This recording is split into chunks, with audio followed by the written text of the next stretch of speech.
Raising the rent on a month-to-month tenant can be the exact thing that forces you to buy them a refrigerator. That's not a glitch.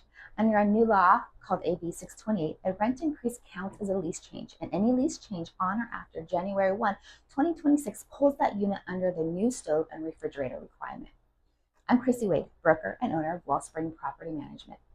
For over 10 years, we have managed hundreds of units across the state, specializing in Ridgecrest and Stockton and anywhere in between. We know property management inside and out. By the end of this video, you'll know exactly when AB 628 switches on for your unit, what it actually requires, and what the one missing appliance can actually really cost you. And then there's a myth online about this law that can make you spend money you don't need to. I'll bust into that in a minute. Let's start with the question that actually matters, which is whether this law even applies to you or not.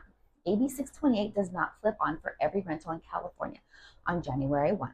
It also applies to leases that are entered into, amended, or extended on or after January 1, 2026.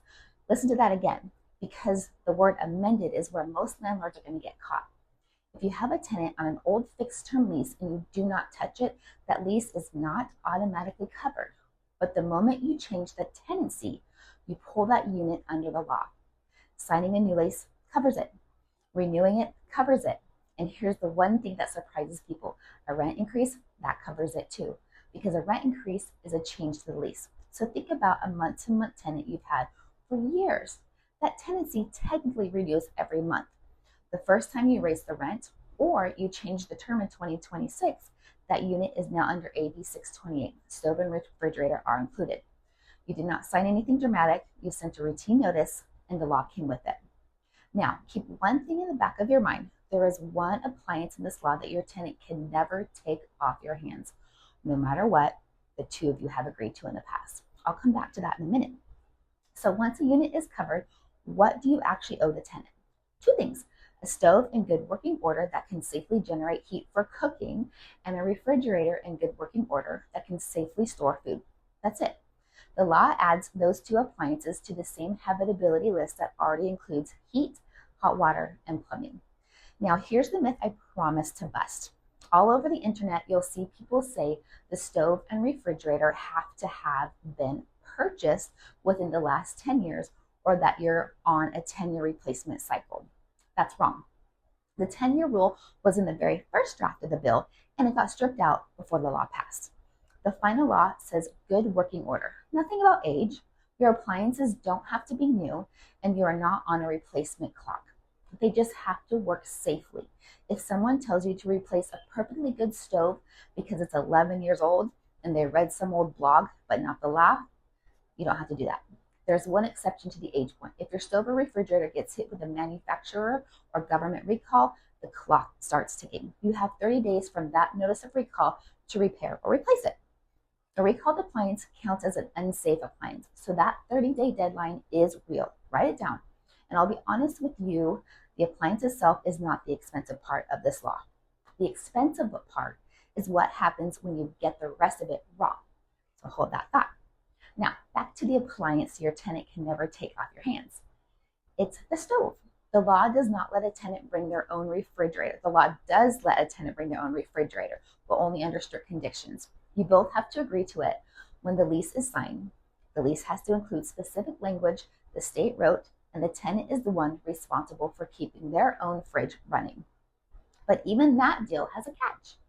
The tenant can change their mind.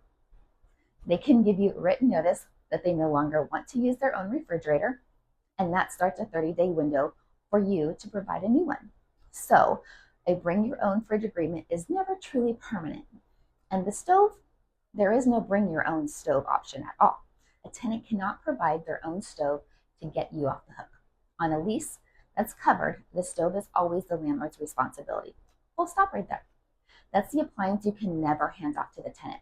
A quick word on who's exempt though, because a few of you are. The stove and refrigerator requirement does not apply to permanent supportive housing, single room occupancy units, residential hotels, or units in buildings with shared or communal kitchens like some assisted living facilities. If that's not you, assume you're covered. And to kill one more rumor, there is no small landlord exemption, 1 unit or 100. If you're not an exempt category, this law applies to you. Now here's where owners start doing the math. A stove or fridge, updated leases, tracking recalls, and keeping up with every new California law that lands like this one. That's a real time and money burden. And it's the one bill that's growing in stack. If you've ever wondered whether self-managing is actually saving you anything, I built a free self-managing cost calculator that runs your real numbers against the cost of handing it off to a property manager. The link's below, and it takes about 2 minutes for you to fill it out. And if you're already a Wellspring property management client, you don't have to worry about a thing because we have this all taken care of for you.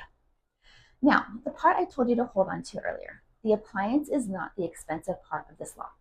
Here's why. Before AB 628, if a tenant's fridge died, that was a maintenance issue. Annoying, but small. After AB 628, on a covered lease, that same broken fridge is a habitability violation. You are legally required to provide a working one. So a dead appliance means your unit is not legally tenantable until you fix it. And that changes everything about your risk as a landlord. When a unit is not habitable, the tenant has real leverage there. They can withhold rent until you fix it. They can pay for the repair themselves and deduct it from the rent. They can also file a habitability claim, and if you're ever trying to evict that tenant, an appliance you ignored can be an issue against you in court. That's the thing to take away from this whole video.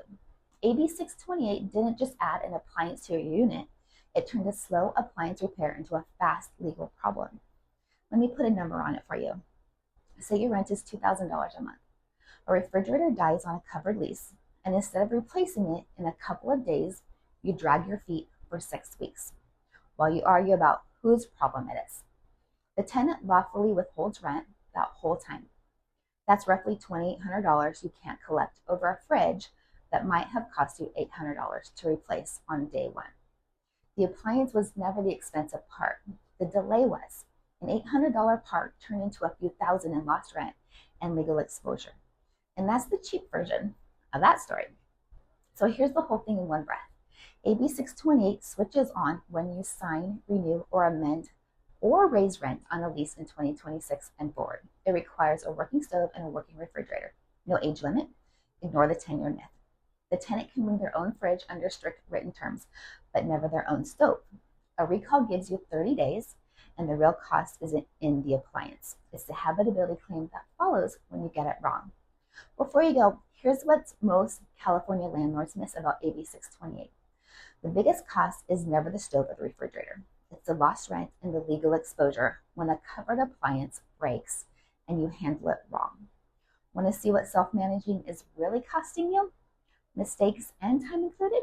Run your numbers through the free self-managing calculator below in the link. And if you're already one of our Wellspring property management clients, like I said before, we've got this all taken care of for you already. So you can reach us at wellspringpm.com or call the office at 760-371-4282 extension 101. That line comes straight to me. I'm Chrissy Wade with Wellspring Property Management. I will see you in the next video. Have a great time.